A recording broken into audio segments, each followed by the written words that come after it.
I don't have any injuries for you. Guys are coming in now. Had a chance to go back through the tape and evaluate it. We, like I mentioned to the team, there's some good things in there that that are going to help us. We're getting better in some spots, but we've got to clean up some things with the penalties and drops, and so offensively, and then obviously the scores early on the defensive side. We've got to take care of that. So we're not playing from behind there. So, but some of that also was turnovers on the offensive side, and that added up to it. So with that, I know what I said about the officials yesterday, or insinuated about the officials. Listen, there are no excuses on this thing. That's not what I'm saying. I've always had a good working relationship with these guys, and that's the important part. So they know when they tell me something with a guy that I'm gonna go address the guy like right now and make sure that it gets changed. When you're talking about inches, those type of things, and those happen in the game. I mean, I've been doing this a long time, so this isn't an excuse or a blame on the officials for blowing the game. That's not what it is, but it's that working relationship. That part is so important in this thing. And so, because you see it on both sides, whether it's a defensive end lining up in the neutral zone at times, or that just you give the head coach a heads up, and then in our case, we tell them, and then if they get called, listen, that's you were warned, and so that's how it's worked over the years. That's what I was really trying to get across, and I take a lot of pride in taking what the officials give me and going to our players and telling them, like immediately telling them, and giving them that, and telling them that, hey, listen, they're giving you a warning. If you don't do it, that's on your plate. And that's the important part that I was trying to get across, but probably not very well after the game. So anyways, with that, we've got to do better, just all the way around. And that's what we're striving for. But at the same time, we're getting better, and it's so close. It's crazy. So, and I think the guys, they understand what we've got to get done. So with that, time's yours. Go first to Pete Sweeney. Go ahead, Pete. Brett, I'll have a quick thing just after this, but Coach, it did seem like you had some positive signs. That final sequence aside, 340 plus yards on the ground. What specifically offensively from this game do you feel like maybe you broke through in a sense and could build on as you go here? Yeah, listen, Pete, I thought we had a good blend of things going. That's what I thought. Of the run, the screen, the quick screens, the pass. That we were presenting a lot out there for a defense to have to defend, and we were doing that with accuracy for the most part. Listen, there are a couple that we've got to work on. That's, you come out of every game like that, but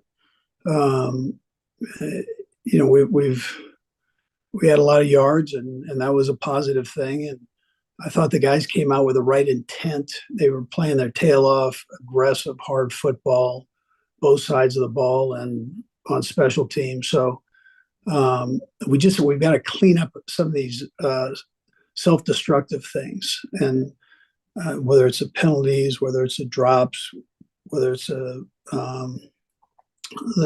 turnovers. We got to clean that up, and we'll be okay. And we have to be consistent with that. And then just the housekeeping category, what are your expectations for Justin Ross and his reintegration potentially this week? Yeah, we'll just see kind of where he's at. Let's physically, and it's hard to be gone that long and just kind of jump right back in. So we'll just have to see where he's at. Let's go next to Adam Teicher. Go ahead, Adam. Hey, Andy.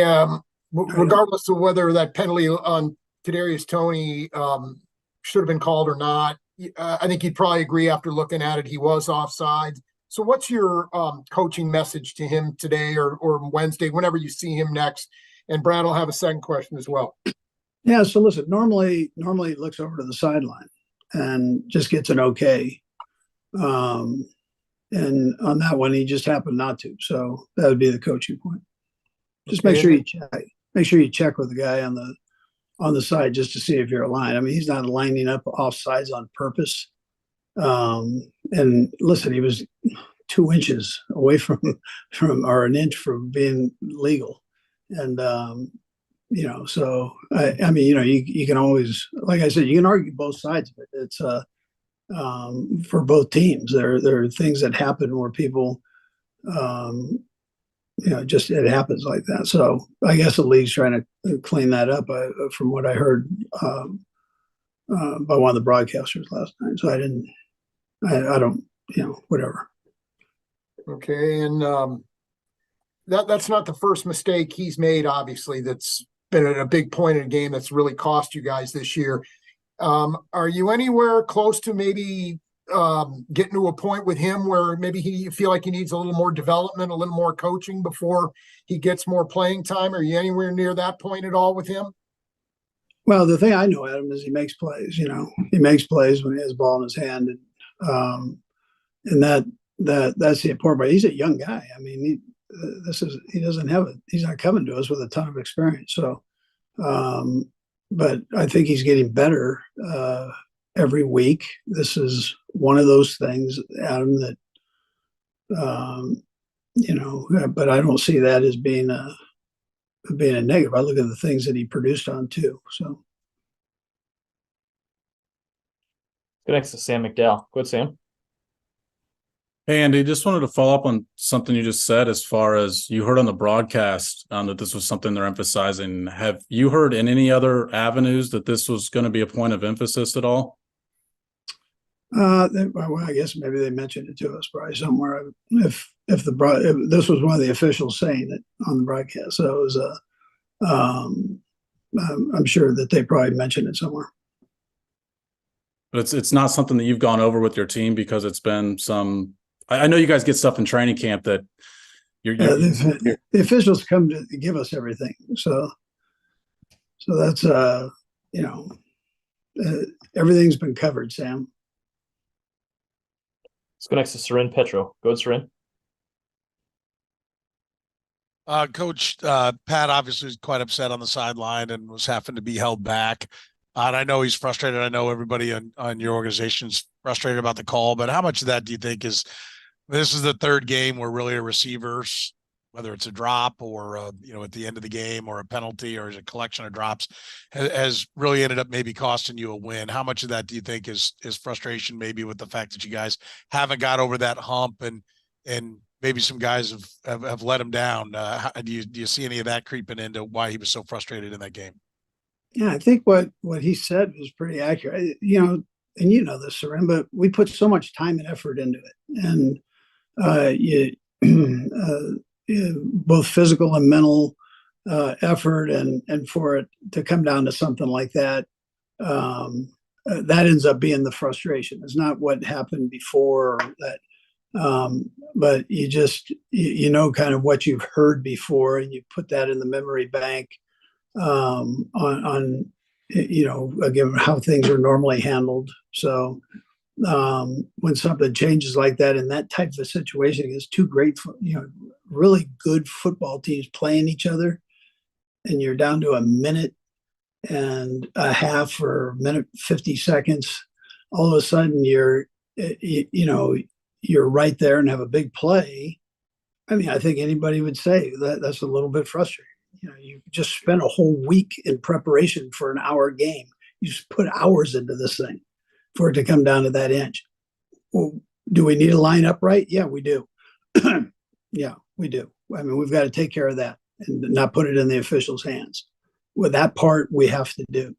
So, but the frustration comes in with the other part that, you spend so much time doing that thing. So, but I don't see it as a thing that's happened in the past and this or that. But I mean, it's happened the last couple of weeks, but it's one of those things. So I don't think that's where the frustration was at that time, though. We got three more. We'll go right down the line, starting with Todd Palmer. Go ahead, Todd. Andy, I kind of piggybacking off what Seren had to say. This isn't a locker room that's dealt with a lot of losses, right? I mean, and you're sitting here, if you lost 4 of 6, you guys are used to closing the season strong, right? So, what is the sense of the locker room and how together the guys are? And do you feel like you got 4 more games that you guys can kind of find your stride with looking toward the playoffs still? Yeah, it's week to week in the league. I think our players understand that. I mean, they're together. If that's what you're asking, they know what they need to do, and we've just got to get it done. We know we're playing a good opponent this week. We talked about that after the game, and so they know that they've got to be focused in and ready to go. But in this league, it's a matter of getting those things straightened out. And when you do, and you're in a good position health wise, you get up and you go. And so that's how I think they're thinking. Last two, we'll go Nate and then Vahe. Go ahead, Nate. Andy, you've been a coach that's been known for really emphasizing details and being detail oriented. I have 2 questions for you, Coach. Just how surprising or concerning is it that it's 14 weeks into the season and minor details are the reason you guys have struggled at times? And what do you feel like you need to re-emphasize to get guys to be better with the attention to detail necessary to win close games? Yeah, well, we got to take care of that business there of the penalties and the detailed things. And so it's not it's getting done 90% of the time, but you got to keep it right the whole time at this level. And so that's what we're working on. And I get paid to teach, so that's what I'm going to continue to teach. The players are going to continue to work, and then we got to get ourselves ready to go up and play, in New England. We'll go last to Vahe. Go ahead, Vahe. Hey, Andy. Obviously, you've got a history of great relationships with officials, and you respect the game the way you do. So it was unusual for you last night to do that. Did you feel you needed to send a message to the team by speaking out like that, or was there something important you needed to get across, or was it just the emotion of the moment? No, I was just speaking what I thought was the truth. And my intention was, I've been doing this a long time. I think I've got a good relationship with the officials, and I had no communication. That's all. I mean, that's really where I was coming from. I was disappointed in that part. And so, I know, again, how much time and effort goes into it. I know how much I've got to sit in front of the media. I know how much our players have to sit in front of the media and answer these questions. And we try to make it the right way, try to do it the right way. So, that's all that's where I was with it. And, I was just speaking what I thought was the truth. Coach, we appreciate the time. Thanks for joining us.